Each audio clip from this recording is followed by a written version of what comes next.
Yavero yalabula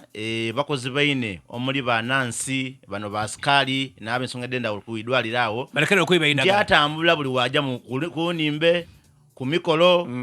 mungira bamulangira ndi abakozi bo abakola kuidwaliro bayibi ojayo omuntu oguli kuluma leta yekwebiri ati mfetere kuluma leta yabantu banamulekere yabantu na kudomozi dali 30 omwezi gwa January guno mwaka yawandika embaluwa ngajawandikira mukamawe DHO waluuka yajuwa ku kawo yajuwa ku LC5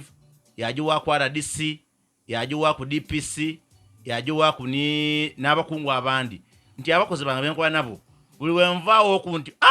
obwebi nga bakola gadibanga aliye sabala bwe nti be alikutambula eyo alikuswala mu bantu nti aye mulekere kuyiba idagala mulekere kusaba sente ntigwana agema ati pa ogwe tekuja kumufaako omulimo ubwo n'ogunafa ngakabiri akambugaire nini kyaje obwibe bwa madagala mu malwaliro bwo buli gantu buliwo babonka bonke ne buli gantu buliwo genda wano ku main wa sako yali abamanya main lero yasalamu ku ezira buliwo najja mulwalirayo tutwalayo abantu batubya n'amasimu business esinga okukola ennyo waliwo eyawulira eryansanusa omwami gwe beeta Panado mbeera etidinga Kadaga yamutera waino omugongo kuba Kadaga yatusooka bati olingira Panado yogo yakoba kukodi nabisa bulungi twafuna ekyapa ekyeganga bazimba akatale ali mu Kampala ali kutoga bisambi bya ali kutoga ebisogeno bisambi ati nebaza mudyobole wali nti roya ayinza okwemerera yalwanira iganga mama Kadaga ebintu ebindi abirekenga buleka yayo kyamuko eri engejayo kyamu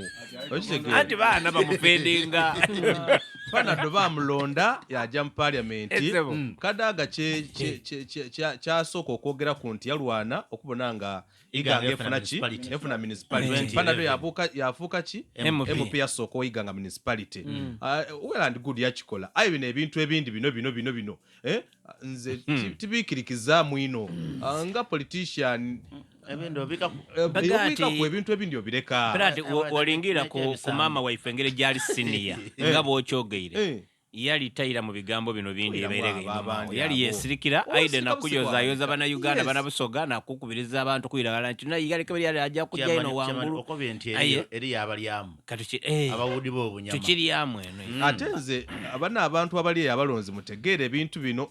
entalo dali wano ku kifo ekyo bwaseeke biki byabaawo idukira ku mulundi gule ekyaseeke nga Passes Namuganza ali kulwanaga ni mama Kadaga lero bali kitya bali kilala bamukwano so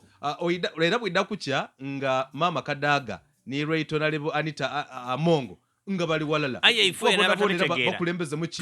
kibina kya NRM kati tuli kufuata abalisi okufuma wali omu babo eno social media bali kuvumagana bana batandise bakadaide alire ni wali era tunonia kulya no yali kugereba mwete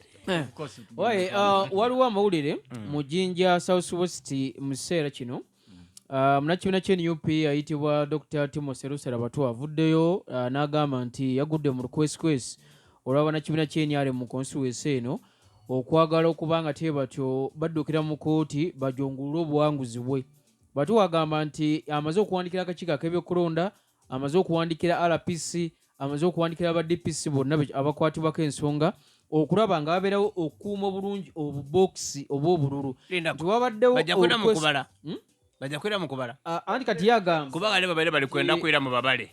yaga nti wadde baagala babeerewo okubala naye ate akaseera k'okubala kaggwako kuba ziba nnaku 7 then kooti ne bagiwa ennaku 4 nebanga emaliriza enteekateeka zonna ng'esazeewo eggoye ku nsonga eno. Kati yagamba nti bali kwekwata ku bisubi bino olumala oba ekyo kiganye badde bagende mu kooti enkulu basobole okuba nga tebatyo beekwata ku kirala okusobola okumuma obuwanguzi bwe. Kati agamba nti naye tatudde bannakibiina ky'NUP bali mukola obutaweera okulaba nga asigaza ekifo kye anti otya aye nga oyo gundi Lusala akaliwo niyemu n'abalamuti obulu kuba gulompera bamala baguninamu baguninamu awuloluko baluninamu Lusala mutuufu mu kintu kyaliko because woba owulire kukuba opponent bo be walina babasinga nga bagire ku side de Bukereya nga balina kye bamitinze kuku balina we bali ku meeting nga bali kwegeyageyamu ku especially abo be wali abakulira omubiri ng'oli mu tale center idukira bulungi nti baliyo bangi nga bali kugeza ku ino bawakanye ebintu bya mukulu balyeku lyala form edaidanga da foji baliwo aya ate ngo bawulire kuku nti bali ko side dere balina kye bali kuteza bagire kufumba kinu chewe obo ino okutyamu nga aba mutufu so omusado okwese okuba nga ali kugema kubisubi muleke yegemeku mpastori